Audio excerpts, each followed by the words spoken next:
Hello everyone and welcome to our new video.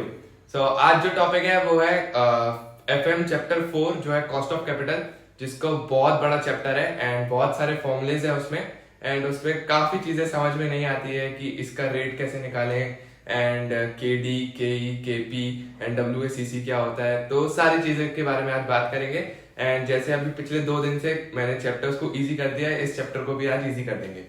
So without further ado let's start the video.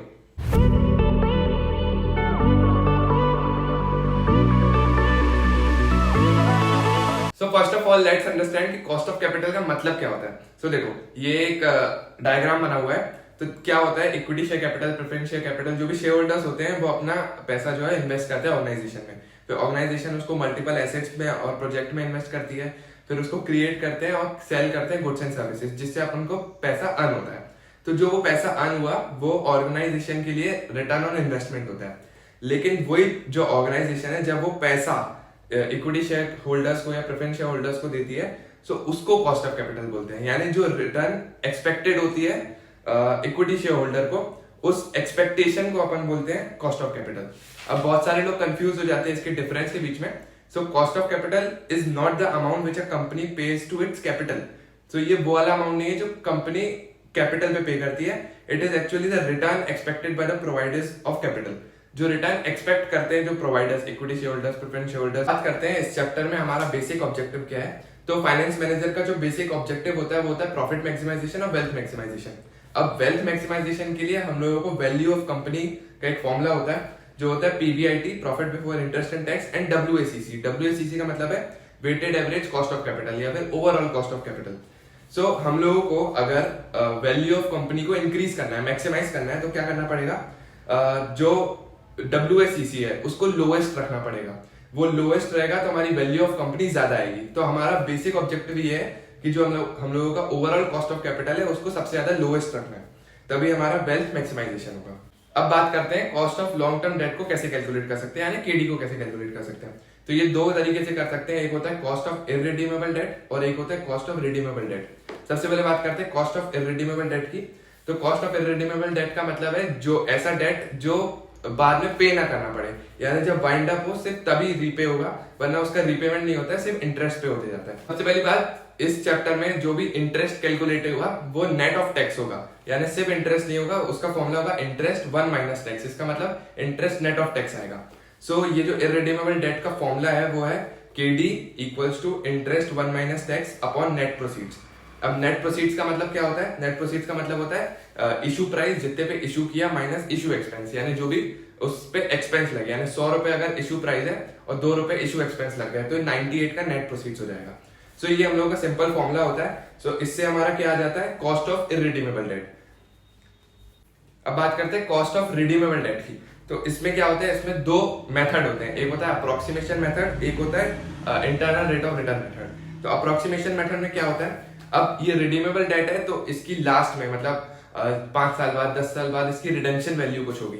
सो हम लोगों के पास face value आ जाती है, net proceeds आ जाते हैं और रिडेम्पशन वैल्यू आ जाती है।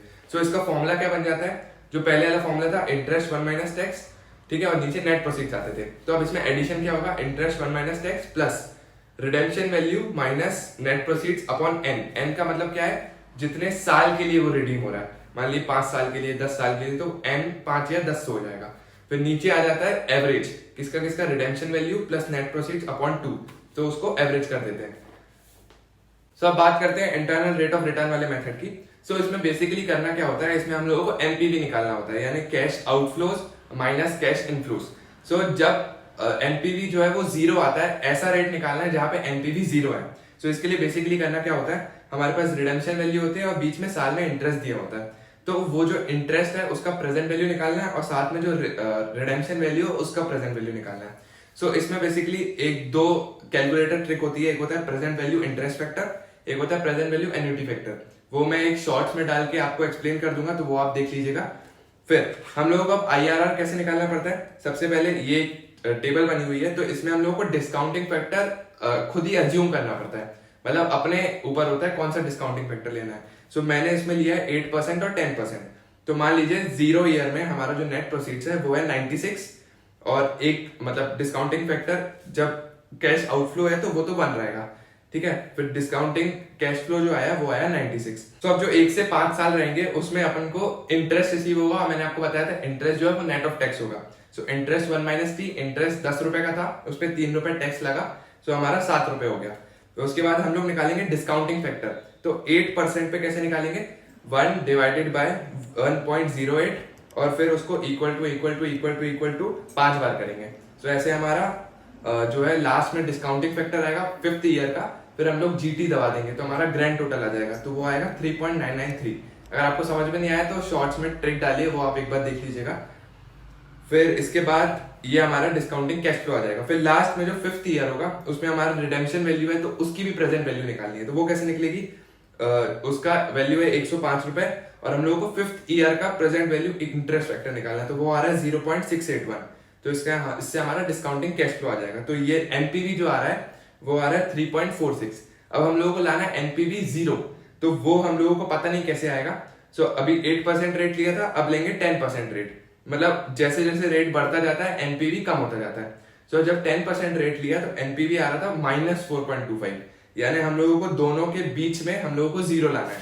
तो वो कैसे निकलेगा, अब इसके लिए आता है फॉर्मूला क्या है, lower rate plus NPV at lower rate यानी 3.46, लोअर रेट पे जो एनपीवी था 3.46 अपॉन, अब अपन को 3.46 माइनस 4.25 करना है, यानी वो दोनों ऐड हो जाएंगे। तो इससे हमारा ग्रैंड टोटल आ जाएगा into higher rate minus lower rate, यानी कि 10% माइनस 8%। तो इससे हमारा 8.90 ऐसा रेट आ गया जिसपे एनपीवी 0 आ रहा है। सो अगर आपको अब cost of long term debt KD समझ में आ गया तो केपी आपके लिए बिल्कुल आसान है, क्योंकि एग्जैक्ट सेम है।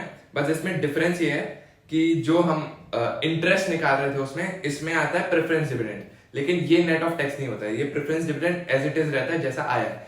तो इसका फॉर्मूला होता है जैसे इररिडीमेबल प्रेफरेंस शेयर कैपिटल है तो क्या आएगा, preference dividend upon net proceeds. और अगर रिडीमेबल प्रेफरेंस शेयर कैपिटल है तो इसमें 2 मेथड नहीं है, सिर्फ एक ही मेथड है, अप्रोक्सीमेशन मेथड। तो वो कैसे निकलेगा, preference dividend plus redemption value minus net proceeds upon n जो पढ़ा था, upon redemption value plus net proceeds upon 2, तो एवरेज निकाल दिया।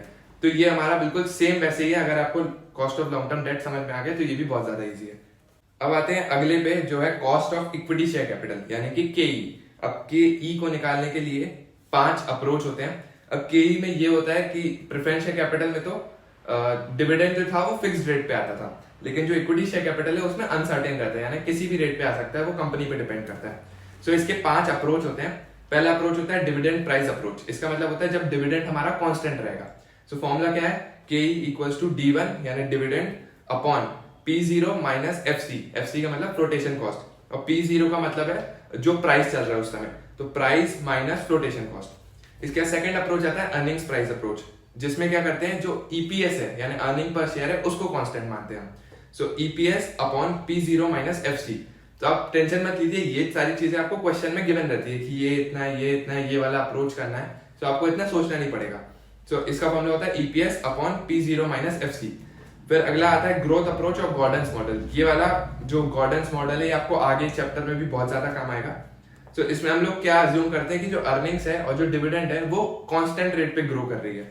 सो इसलिए इसका फॉर्मूला पहले वाले जैसे ही रहेगा, यानी डिविडेंड प्राइस अप्रोच जैसे ही, बस इसमें ऐड हो जाएगा जी का मतलब है ग्रोथ। सो ग्रोथ का क्या फॉर्मूला होता है, B इंटू आर। बी का मतलब है रिटेंशन रेशियो। इसका मतलब है जो भी हमारी अर्निंग्स है उसमें से हम लोग कितना रिटेन कर रहे हैं, यानी अगर हमारी अर्निंग 100 है और उसमें से हम लोग 60 रिटेन करके रख रहे हैं यानी सेव कर रहे हैं, उसका मतलब 60% जो है रिटेंशन रेशियो है। और B इंटू आर होता है, आर का मतलब होता है return on investment. So growth का फॉर्मूला क्या हो जाएगा, B इंटू आर। फिर उसके बाद अगला आता है कैपिटल एसेट प्राइसिंग मॉडल या फिर कैपम बोलते हैं इसको। तो ये होता है बेस्ड रिस्क के बेसिस पे। सो इसका फॉर्मूला होता है k equals to RF plus beta upon RM minus RF। अब ये बहुत ज्यादा कंफ्यूजिंग सा लग रहा होगा, मैं आपको इजी करके समझाता हूँ। कैपम अप्रोच से जो फॉर्मूला होता है वो होता है k equals to risk free rate, ये आपको क्वेश्चन में गिवन रहेगा, RF प्लस बीटा, ये भी क्वेश्चन में गिवन रहेगा। अब जो चीज पे कंफ्यूज होते हैं वो होता है ये अगली चीज, RM माइनस RF, यानी जो मार्केट रेट है minus risk free rate.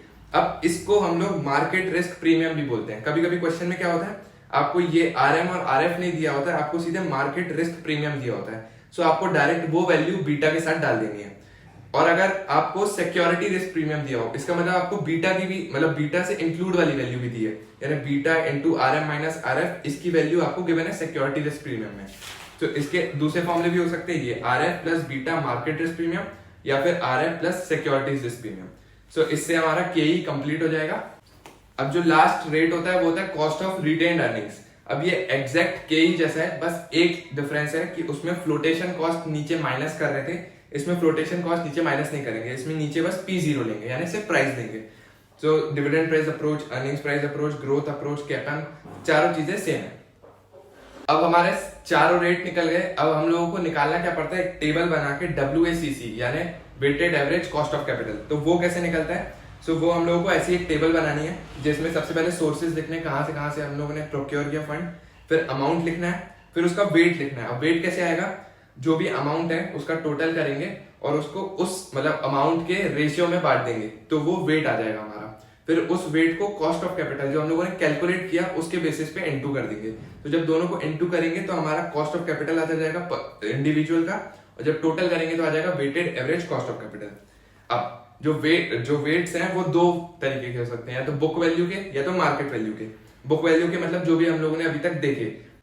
So market value में हम लोगों को क्वेश्चन में ही मार्केट वैल्यू गिवन रहती है, तो उसके बेसिस पे हम लोगों को फिर कॉस्ट ऑफ कैपिटल निकालना है। लेकिन जो रिजर्व्स एंड सरप्लस है उसका बस एक स्पेसिफिक फॉर्मूला होता है, लेकिन उसका कोई अलग से मार्केट वैल्यू नहीं होती, उसको इक्विटी के साथ ही देखते हैं। तो करते क्या है, इसमें हम लोग जो book value of equity share capital है और book value of reserves and surplus है उसको लिखते हैं, और फिर हम लोग सबसे पहले निकालते हैं market value of equity share capital. तो जैसे हम लोग रेशियो नहीं निकालते वैसे ही करना है बस। तो मार्केट वैल्यू ऑफ इक्विटी, जितनी इक्विटी की मार्केट वैल्यू है, into book value of equity share capital upon book value of equity share capital plus reserves and surplus. तो ऐसे market value of equity share capital आ जाएगी। तो market value of reserves and surplus, तो MV of equity into book value of reserves and surplus upon book value of equity share capital plus reserves and surplus.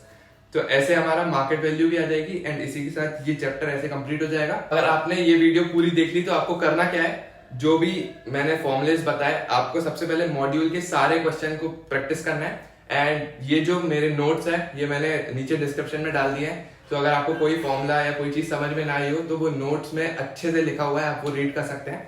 And सबसे पहले modules के सारे question solve कीजिएगा, and फिर उसके बाद जो भी PYQs है, RTPs है, और मैं क्वेश्चन बैंक भी डाल दूंगा, उसके भी क्वेश्चन आप प्रैक्टिस कर सकते हैं।